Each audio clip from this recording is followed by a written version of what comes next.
What is the number one reason atheists give for the non-existence of God? Answer. Taking the wording of the question as asked, the answer as, what the fuck are you asking atheists why gods are non-existent for? I think you mean, what is the number one reason atheists give for not believing in the existence of any God, but especially my God?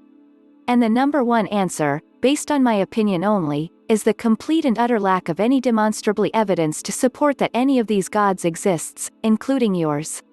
Now, someone has asked a few of the atheists who have answered your question the ever-popular, so what evidence would you require to convince you that God is real?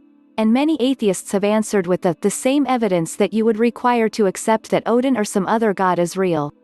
My answer to this trite question is always the same. I do not know what evidence I would require, but I assume that your omniscient, omnipresent, omnipotent and all-loving, benevolent, supernatural, invisible friend does know what evidence I would require and is either 1. Choosing not to provide me with this evidence, so not really benevolent and is no more relevant that a non-existent God. 2. Would provide the evidence if it could but it can't, so not really omnipotent. 3. Could provide the evidence if it only knew what it was, so not really omniscient. 4. Knows and wants to provide the evidence but is too busy right now, but it is on its to-do list, so not really omnipresent. 5. Does not exist.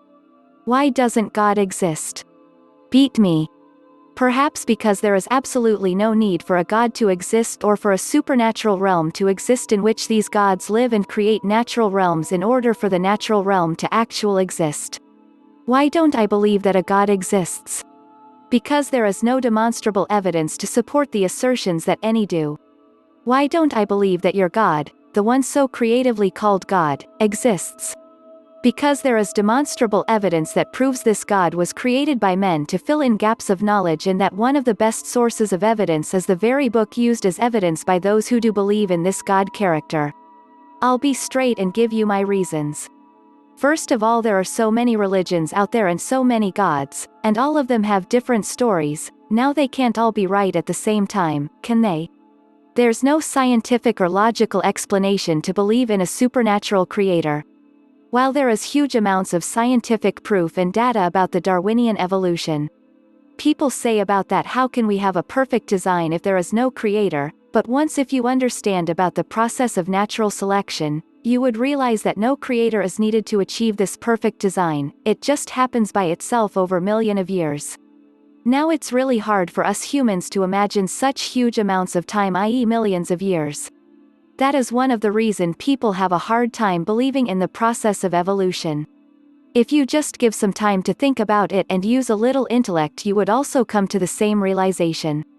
God is actually an outdated concept to explain how things work in nature and supernatural phenomenons.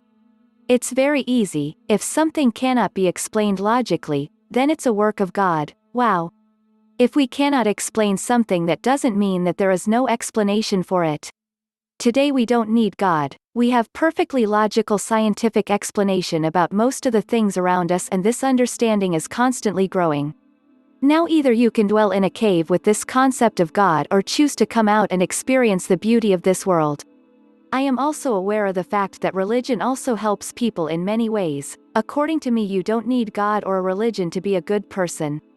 You don't need religion to have morals. If you can't determine right from wrong, then you lack empathy, not religion.